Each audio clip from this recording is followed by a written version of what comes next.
Now, welcome to another Let's Talk Some Bad Batch, where this time it is episode 9 of season 2, also known as The Crossing. And we'll once again be taking and reading some of the comments and kind of responding to them left on the review over on the other channel. So let's once again get your ever so brief review of this episode. For a Bad Batch-centric episode, it was probably my favorite one. Not counting the Senate one. That was a Senate-focused. Yeah, but that's not a... Yeah, exactly what you're saying. With a Bad Batch team-focused episode, this season, this is my favorite one because it showed emotional depth and progression to these characters. You took away Echo, who is my favorite clone on the team. Clarified on the team, yes. We all know... Well, yes. At least I know you're a sexy Rexy fan. And instead of Omega just snapping back to, yeah, everything's fine. I mean, the kid's really adaptable. She adapts to every situation that the Bad Batch gets thrown into. What she hasn't had to adapt to is a change in her family unit. Loss, yeah. Mm-hmm. Personal loss, yes. Right. So seeing her reacting to this and how the rest of the team is reacting to it is very interesting. Polar opposites, kind of, where the Bad Batch, the main crew guys are, it's just a soldier is on a different mission. And she's like, my family member's gone. But even so, even with them saying that, you can tell that it affects them poorly. I mean, exactly. Wrecker and Tech are fighting, squabbling the entire time. I don't think they ever did that when Echo was here, No, too. because they had the team, they had their family. family, everybody had their part, and now you've taken it. It's like when Crosshair initially left. You could kind of see it took a while for them to, kind of recover from that. Anyway, let's get to some comments, starting with the top-rated one. Top-rated comment comes from Hi. I really, really liked the conversation with Tech and Omega at the end. It was Tech revealing what he's all about. It was I feel emotions. perfect. I just don't know how to convey that. It was the that same look way into everybody that else character does. we've wanted. Yeah, exactly. This is knowing who he is. He doesn't know how to deal with emotions with people, so he sticks with cold, hard, analytical facts because it's hard for him. Yeah, because he does feel the emotions. He just doesn't know how to express them, which is something a lot of people have issues with. I think I saw a lot of comments, and I didn't necessarily pull them all out, but a lot of comments like, hey, I really connected with Tech right there. I get that. That's me. Mm-hmm. Yeah, we even had that in our conversation with our voice chat. A lot of people really, resonating with the character of Echo. Yeah, I think a lot of people I think everybody has, their own emotional struggles, obviously. Not everybody. Most people can't articulate them very well or don't want to, or it's hard to, or, they feel vulnerable. So I thought it was great. It's a very great moment. That's a powerful moment. Mm-hmm. And to give it to a character like Tech, who we've always seen as just the machine of the team. Exactly. It's perfect. I mean, we saw him coming out of his shell a little bit, accepting the applause of the crowd in his racing episode. Yeah. Now we're seeing him really dig into the depth of emotion and realize he has to try, for her sake, he's going to try harder to express his feelings, but he's also going to get her to understand that it's hard for him as well, so that she understands not to judge him too harshly for things that are hard for him. Any relationship is a two-way street. Mm-hmm. You have to understand them, and they have to try to understand you, and that's basically what happened there. It was a beautiful moment of understanding between those two characters. I mean, the rest of the guys, they understand Tech. They've worked with him this long. They understand with him, quote unquote, how he is. But Omega didn't get that, and now that it's been explained to her, I'm sure they're going to have a better relationship going forward. Yeah. Next comment is coming from T. Whiterford, 110. Omega actually acted like a kid in this episode, and it made the episode one of the best of the show. Not only does it make sense, but it drove the entire plot and character development of this episode and made it a great episode. This was arguably the first time I really liked Omega. I liked what they did with her in the first couple episodes when she saw dirt for the first time, and what's a toy, and how do you play? I thought that stuff was cute and, made sense, but this was the first time I'm like, oh, I get her. I feel it. Mm-hmm. She's feeling the loss this time of a parent or an older sibling, that they're gone, they're out of her life. It's like when your older brother goes off to college and you just feel that emptiness, and it's hitting her hard. Yeah, absolutely. Because she is a kid and she doesn't know how to process those emotions like the rest of the team is processing. Yeah, the rest of the team are trained soldiers. Mm-hmm. They have to. That's been... not that they've really lost personal people, but I'm sure they've been on missions where... Except Crosshair. Well, yeah, but other than Crosshair, it's not like they're constantly losing people. And we saw they kind of struggled a little with the Crosshair thing, like we were talking about before. The team needed to readjust. But it was nice to see Omega be a kid, and they allowed her to experience the emotions that she should be experiencing at this time, instead of going, well, Omega's, she's a soldier now. She's one of the team. She'll just blow it off. No. it really hit her, and she was doing begrudging kid things. Oh, you think I can handle doing this? Well, I'm doing it right now, She, God, she was like a kid right there. Well, she was doing that kid thing when Tech was like, can you do this? Can you hold your hands today? And then later he sees her doing it, and she's like, I could do it better if you stop talking. Yeah. Yeah, she's totally doing the kid thing, and it was refreshing. It was. Next from Lee Walker. Tech softens, Omega toughens, and the Bad Batch's patience with Sid is waning. Combined with stellar animation, an intriguing setup with the missing ship and being stuck at the ass end of nowhere, this made for a pretty good 20 minutes or so of Star Wars. This comment goes along with The Masked Jedi. Sure, the last two were the best, but this one was one of my favorite episodes this season. A bit of quiet character insight. I wouldn't call that filler. No, I wouldn't call this filler either. But No. to go back to the first one a bit, like Sid, I think that's kind of the subtle, maybe easily overlooked part of the episode is how Sid kind of blew them off. They needed her help, and she's like, I'll send help in a couple days. And Hunter's like, we don't even have like rations for a couple days, and then ends transmission. I think that also is going to soon enough end the partnership here. The only reason that she agreed to come and try and help them at all was because of Tech pointing out that Omega stuck herself out there for her. And reminding them, like, hey, there's a kid on this team. You're really going to abandon a kid. Yes, she apparently is. I think the relationship between them is strained. Extremely strained. And the snapping point is coming. I think she's going to betray them sooner.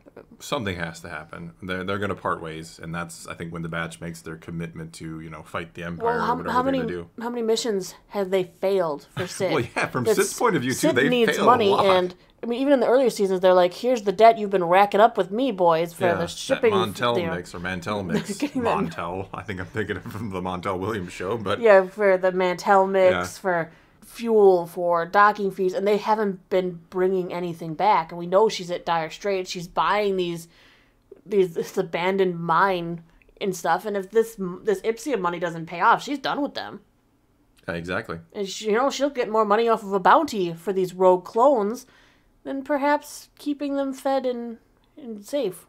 But the character insight was definitely needed. We needed to see in-depth looks at these characters because they've been ignoring doing that with this group.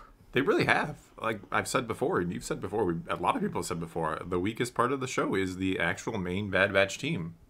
We just feel like they're there to facilitate other stories a lot of the time. They've just been doing the adventure of the week type thing, and it's time that they needed to slow down and go, hey, remember who these clones are. Yeah. Look at who they are without one of them. Yeah. Yeah. I'm curious how Echo is doing without the team. I'm thinking we're going to get that. I think we will get some kind of Echo Rex episodes eventually, depending on how long the show goes and so on. The next comment is from The Grand Potato. I find it annoying that fans complain that the Bad Batch don't get any character development. Only for when an episode does focus on a member of the team, they dismiss it as filler. Double standards if you ask me. Yeah, there's a bit of that. I think part of the problem is with the show being week to week and a lot of people getting used to, you can sit down and binge a Netflix show and a lot of the time you don't realize that a filler episode went by or something kind of smaller in scope and scale went by because you just click to the next one. But when you have this where you slow down and have one episode per week and, we review it, I'm sure people watch other reviews, many other reviews online, discussions on, wherever it might be, social media. You just pick apart and analyze every little thing of an episode that was, maybe not supposed to be something grandiose, but was just a small character moment. And then you're suddenly prone to call it, well, this was filler because it didn't do as good as last week's episode, wasn't as cool as that. So, but it's all part of a bigger story. And I think sometimes we have to step back and forget that, which isn't to say there aren't filler episodes, but sometimes, you have to build your characters in order for the grandiose episodes to mean something. While this episode may have been slower, it was actually needed to be slower. Yeah. No, I agree entirely. Their fast-paced adventure of the week style wasn't 100% doing it for me. Those episodes felt more fillery in most cases, whereas this one was definite character development and growth to see a team missing a member, to finally see Omega and Tech connect on an emotional level. It was refreshing. It was good to see, even just to see Tech, to lift the goggles and see who the human is behind there. Yeah, the episode had a purpose. It wasn't just do this mission, we'll fill 25 minutes of airtime and make you watch something. There was a purpose. There was a purpose. Part of the bigger story. Yeah, this may not have been the most exciting episode for, say, the younger audience because of those emotional depth, but this is the stuff that the Star Wars fans that we needed to see. Yeah, and I do think most kids can kind of appreciate. I mean, that ending was really good. I mean, a lot of kids go through loss, and they can relate to Omega having to deal with that, and then the discussion with Tech at the end. And yeah, you're right. I'm not saying kids will necessarily grasp it on the same level adults will, but I think kids understand a lot more than we give them credit for, and can appreciate this as well. Next comment comes from Ben Costello. I think we needed this kind of episode with actual characterization while on a weekly adventure at the beginning of last season. Not more than halfway through season 2, but better late than never. Agreed. This felt like something that should have been like episode 4 of last season kind of thing. Like we get to know the team a little bit, and then we start to immediately get to really know the team. The problem initially was that Omega didn't feel the loss of Crosshair because she wasn't on a team with Crosshair. Yeah. So I wouldn't have actually liked it if they would have gotten rid of a team member earlier in last season, or even at the early end of this season to dismiss a team member, because I would have been like, why? Why did you do that? Yeah. She needed to struggle with loss, but only after she got to know them. Well, I agree. But I still think we could have explored the characters a little bit more earlier in season 1, like right away in season 1. Really have an episode, again, not necessarily an episode about loss, but an episode about something that relates to the characters. Right. Early on, all they did was to relate to the characters. They wanted you to be familiar with their specific skill sets. Yeah. So more than who they are personally. Yeah, I mean, in theory, I think you could have almost compressed and accelerated and had, Echo leaving the team at the end of season 1. I know the Camino blowing up arc at the end of season 1 was good, or two-parter was good, but I think if the season ends that way, then you go into season 2 and you could have explored this even a little more in depth than you already did. Next comment comes from The Frozen One. I was excited when this episode ended and implied a 2-part episode. I hope we get more 2- and 3-part arcs on this series as we go along. I absolutely agree. Right, because 20 minutes just isn't enough to always tell the good story that you want to tell. No, it's so hard to introduce complications, and then resolution in 20 minutes. It's not, I mean, maybe back in the days of when sitcoms were huge. Not that they're not still watched, but, that used to be the classic formula for every sitcom. Or they could just get away from the 20-minute deadline that they set themselves. That too. Either make the episodes longer or do the 2-parters. I mean, one of the reasons why Clone Wars would do, multiple arcs is because they did have to fit into the 30-minute time slot on Cartoon Network. You don't have to do that here. You could just make 6 episodes that are an hour to an hour and a half long. Like, make 6 little mini-movies instead of 16-episode whatevers. Next up from Rigel Spikes. Question. What's to stop our heroes, the Bad Batch, from coming back to this planet in the future in order to excavate the bevy of pure Ipsium from the second mine they found themselves in? They would no longer need Sid, right? You're absolutely right. I think that... Right and wrong. Well, I mean, technically the mine does belong to someone else. Well, no, because they dug a hole through someone else's mine and found a secret cavern when they fell through the... They did find their own secret cavern because they followed the waterway. Yeah, but and they got flung somewhere else. Yeah, but they found the Ipsium before that. They found the Ipsium basically in that mine, in a little hole in the wall. That Ipsium they stole, but... At the bottom of the mine, under the water, that glow was most likely more Ipsium. Yeah. Well, this could all be part of the breakup with Sid. They could be like, hey, we found Ipsium, but we didn't find it in your mine. Right. What we find in your mine, we blew up accidentally. But we didn't find much in your mine. We found all of this in somebody else's mine, and we stole it, and then we found our own mine. I think this comment could be onto something. I think they could literally hand her one vial and said, that's the equivalent of what we found in your mine. These other vials are what we found in someone else's mine. Or not in anybody's mine. So we're all good. We're all square. And here's a little bit more to pay off our debt. Who are you kidding? They're going to be using that Ipsium to pay off whoever stole their ship. You think so? I don't know. But it's their ship. I wouldn't pay off. I mean, you do what you got to do. We don't know how much Ipsium is worth. Quite a bit, I'd imagine. They got that one vial and seemed like this is going to be good. Yeah, but we don't know, can they trade that for their ship? Also in this comment, they would no longer need Sid, is what concerns me. Do they have the outside connections to be able to sell things on the black market without her? Or would it put them at danger because they are clones? Defective clones are most likely wanted by the Empire. Now more than ever, because they're probably going to be trying to decommission them or some such. Or they're seen as deserters and they must face military consequences. Or they're seen as the property of the Empire, for all I know. Yeah, but they need somebody with underworld connections to be an in-between for them. Do they have that if they don't have Sid? Yeah, but part of their plan was to kind of get off the grid permanently and find a nice place to settle down and protect Omega. So, assuming that is still the plan, which we all know is going to change eventually, right? But if that was still the plan, or is, what they want to still do, I think they have a strategy in place to do that with that Ipsium mine. They very well could.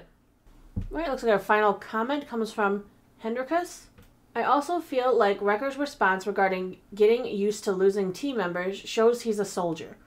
He had to learn to accept comrades dying, even though that shouldn't have been a reality for him yet, and that Echo is off helping other clones to run away like they did, and basically didn't turn enemy like Crosshair helps the team as well, which shows with their coping mechanism. He isn't gone, he's on a different mission. Perfect way to show them accepting it, even though they aren't big fans of it. Yeah, I actually thought that was a kind of a decent moment for Wrecker. Wrecker is probably the least developed of them all because it's kind of hard to develop the strong, bluntly put, dumb guy. Because you're wondering how much is he noticing, how much is he feeling. Exactly.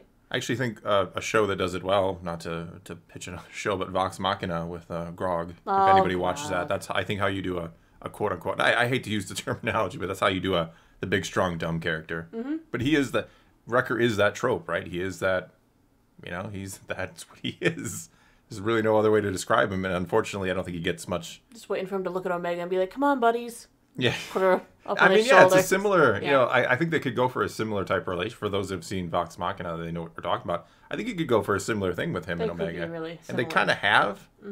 Nevertheless, you do see how the clones deal with loss. You're on another mission kind of thing. We talked about that before. It's, they compartmentalize it a lot. Well, and you can just tell it affects him because he's sitting there bickering over and over with Tech. Bickering. He can't do anything right. He's getting kind of picked on. He's getting agitated. He's getting irritated. Tell me to do this, and I don't do this good enough for you guys. Like, you can tell the whole team dynamic is just thrown off. Yeah, they all suffered from the loss of Echo. They came to rely on him. They did. I mean, Echo probably would have been the one doing the lookout duty, and Wrecker would have gone into the cave because they would have needed him to carry stuff. Yeah, and Echo would have, maybe kept a better eye on the ship than Wrecker knows? Maybe did. He's got some sort of connection interface built in with him very well the could. Ship.